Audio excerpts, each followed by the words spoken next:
അവസാനം നടന്ന കേരള ബ്ലാസ്റ്റേഴ്സും ഒഡീഷ എഫ്സിയും ഏറ്റുമുട്ടിയ മത്സരം ജവഹർലാൽ നെഹ്റു സ്റ്റേഡിയത്തിൽ അരങ്ങേറിയ മത്സരത്തിൽ കേരള ബ്ലാസ്റ്റേഴ്സ് ആരാധകർ തിങ്ങിക്കൂടിയപ്പോൾ അതിലൊരു ആരാധകനെ നാം ശ്രദ്ധിച്ചിരുന്നു. തന്റെ ക്ലബിനെ അത്രമേൽ സ്നേഹിച്ചിരുന്ന ആ ആരാധകൻ തന്റെ ക്ലബിനെ സപ്പോർട്ട് ചെയ്യുവാൻ വേണ്ടി എത്തിയതായിരുന്നു. ഒരിക്കൽ അതേ ഗ്രൗണ്ടിൽ അതേ ടീമിനു വേണ്ടി മഞ്ഞ ജേഴ്സി അണിഞ്ഞ് ബൂട്ട് കെട്ടിയവനായിരുന്നു അദ്ദേഹം. അന്ന് അയാൾ തീർത്ത രോമാഞ്ച കഥകൾ കേരള ബ്ലാസ്റ്റേഴ്സ് ആരാധകരുടെ ഹൃദയത്തിൽ എന്നും ഉണ്ടാകും. കേരള ബ്ലാസ്റ്റേഴ്സിൽ മലയാളി താരങ്ങളോടുള്ള ബ്ലാസ്റ്റേഴ്സ് ആരാധകരുടെ ആരാധന നമുക്കറിയാവുന്നതാണ്. അതിൽ ഒരു കാലത്ത് നാം അഹങ്കാരമാക്കിക്കൊണ്ട് നടന്ന പേരായിരുന്നു അത് CK വിനീത്. കേരള ബ്ലാസ്റ്റേഴ്സിന് വേണ്ടി അയാൾ തീർത്ത ചരിത്രവും അയാൾ തീർത്ത ഗോളുകളും ഇന്നും ഓർക്കുമ്പോൾ രോമാഞ്ചം തന്നെയാണ്. ക്ലബ്ബ് വിട്ടുപോയെങ്കിലും അയാൾക്ക് ക്ലബിനോടുള്ള സ്നേഹം ഒരിക്കലും വിട്ടുപോയിരുന്നില്ല. അത് തെളിയിക്കുന്ന ഒരു മുഹൂർത്തമായിരുന്നു കഴിഞ്ഞ കേരള ബ്ലാസ്റ്റേഴ്സിന്റെ മത്സരത്തിൽ അയാളെ ഗാലറിയിൽ കണ്ടത്. താൻ ജീവനിലേറെ സ്നേഹിച്ച ക്ലബിനെ സപ്പോർട്ട് ചെയ്യുവാൻ വേണ്ടി എത്തിയതായിരുന്നു അദ്ദേഹം.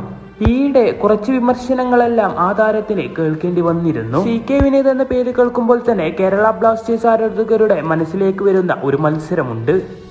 2016 നവംബർ 12 അന്ന് കേരള ബ്ലാസ്റ്റേഴ്സിന്റെ ജവഹർലാൽ നെഹ്റു സ്റ്റേഡിയം ആളിക്കത്തുകയായിരുന്നു. 53,000-ഓളം ആരാധകരെ സാക്ഷിയാക്കി അന്ന് അവിടെ ഏറ്റുമുട്ടുന്നത് ചെന്നൈയും കേരള ബ്ലാസ്റ്റേഴ്സുമായിരുന്നു. കേരള ബ്ലാസ്റ്റേഴ്സിന് ISL പ്ലേ ഓഫ് സാധ്യതകൾ കൂട്ടിയുറപ്പിക്കുന്ന ഒരു നിർണായക മത്സരം കൂടിയായിരുന്നു അത്. ആവേശവും വാശിയും ഒരുപോലെ നിറഞ്ഞ മത്സരം അങ്ങനെ ആരംഭിക്കുന്നു. കേരള ബ്ലാസ്റ്റേഴ്സ് ആരാധകരെ ഒന്നടക്കം നിരാശപ്പെടുത്തുന്ന നിമിഷം മത്സരത്തിന്റെ 22-ാം മിനിറ്റിൽ തന്നെ ചെന്നൈ FC താരം ബോളുമായി വരുന്നു. കേരള ബ്ലാസ്റ്റേഴ്സ് ഡിഫൻഡർമാരെ തകർത്തടിച്ചുകൊണ്ട് അയാളുടെ മികച്ചൊരു ഷോട്ട് അത് ലക്ഷ്യം കാണുന്നു. ആ പന്ത് വന്നിറങ്ങിയത് കേരള ബ്ലാസ്റ്റേഴ്സിന്റെ ഗോൾ വലയത്തിലേക്ക് മാത്രമല്ലായിരുന്നു, കേരള ബ്ലാസ്റ്റേഴ്സ് ആരാധകരുടെ ആ ഹൃദയത്തിലേക്ക് കൂടിയായിരുന്നു. കാരണം ഒരുപാട് പ്രതീക്ഷകളുമായി വന്ന കേരള ബ്ലാസ്റ്റേഴ്സ് ആരാധകരുടെ പ്രതീക്ഷയെല്ലാം കൊഴിഞ്ഞു പോകുന്ന നിമിഷം. മത്സരത്തിൽ ഒരു ഗോളിന് ആദ്യ പകുതി അവസാനിക്കുമ്പോൾ കേരള ബ്ലാസ്റ്റേഴ്സ് തോറ്റുകിടക്കുകയാണ്. ആ മത്സരത്തിൽ തിരിച്ചു വരുമെന്ന പ്രതീക്ഷയോടെ കേരള ബ്ലാസ്റ്റേഴ്സ് രണ്ടാം പകുതിയിലും കളിക്കാൻ ഇറങ്ങുന്നു. ഇവിടെ കേരള ബ്ലാസ്റ്റേഴ്സിന്റെ ഒരു മുന്നേറ്റം കാണാം. അത് കേരള ബ്ലാസ്റ്റേഴ്സ് താരമായ ദിദിയർ കാരിയോ ലക്ഷ്യത്തേക്ക് എത്തിക്കുന്നു. തോറ്റുകിടന്നവിടെയെന്ന് പ്രതീക്ഷകളുമായി കേരള ബ്ലാസ്റ്റേഴ്സ് മത്സരത്തെ സമനിലയിലേക്ക് എത്തിച്ചിരിക്കുന്നു. മത്സരം വീണ്ടും ആവേശകരമായി തന്നെ മുൻപോട്ട് പോകുന്നുണ്ട്. മത്സരം അതിന്റെ 80 മിനിറ്റുകളും കഴിഞ്ഞു. ഇനി വെറും 10 മിനിറ്റുകൾ മാത്രമാണ് ബാക്കി അവശേഷിക്കുന്നത്. മത്സരത്തിൽ ഇപ്പോഴും കളി സമനിലയിലാണ്. അതേ വിജയത്തിന്റെ പ്രതീക്ഷകളെല്ലാം ചോർന്നു പോകുന്ന നിമിഷം. മത്സരം അതിന്റെ 85-ാം മിനിറ്റിലേക്ക് കടക്കുന്നു. ഒരു ഗോളിന് വേണ്ടി കേരള ബ്ലാസ്റ്റേഴ്സ് ആരാധകരെ എല്ലാവരും കാത്തിരിക്കുകയാണ്. ഇവിടെയാണ് ആ മുഹൂർത്തം വരുന്നത്. കേരള ബ്ലാസ്റ്റേഴ്സ് താരമായ ജോസുവിൽ നിന്നും ഒരു ക്രോസ് വരുന്നു. അത് ചെന്നൈ പോസ്റ്റിലേക്ക് പറന്നിറങ്ങുന്നു. അവിടെ വലിയൊരു അപകടമാണ് ചെന്നൈ പോസ്റ്റിൽ നാം കാണുന്നത്. തുടർന്ന് ആ പന്ത് എത്തുന്നതാണെങ്കിലോ CK വിനീതിന് മുൻപിലും. പിന്നീട് നടന്നത് കേരള ബ്ലാസ്റ്റേഴ്സ് ആരാധകരെ രോമാഞ്ചപ്പെടുത്തിയ നിമിഷങ്ങളാണ്.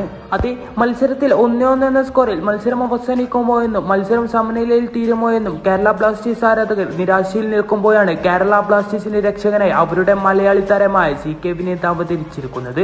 അതും അത്രമേൽ മികച്ചൊരു ഗോളും. അങ്ങനെ മത്സരത്തിലെ വിജയ ഗോൾ CK വിനീത് നേടിയിരിക്കുന്നു. എന്നാൽ അവിടെ തീർന്നിട്ടില്ലായിരുന്നു അയാളുടെ ഗർജനം. മത്സരത്തിന്റെ 89-ാം മിനിറ്റിൽ ഒരു കൗണ്ടർ അറ്റാക്ക് വരുന്നു. അത് നേരെ എത്തുന്നത് CK വിനീതിലേക്ക് തന്നെ. ബോളുമായി കുതിച്ച് ചെന്നൈ ഗോൾ കീപ്പറെ നിഷ്പ്രയാസം കീഴടക്കി അയാളുടെ ഷോട്ട് അത് ലക്ഷ്യം കാണുന്നു. അത് കേരള ബ്ലാസ്റ്റേഴ്സ് ആരാധകരെ ഒന്നടക്കം രോമാഞ്ചപ്പെടുത്തുന്ന നിമിഷം.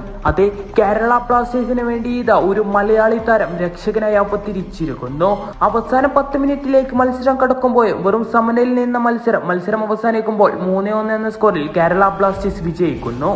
CK വിനീത് എന്ന ലെജൻഡിന്റെ വീര്യം അറിയാൻ ഇതുതന്നെ ധാരാളം.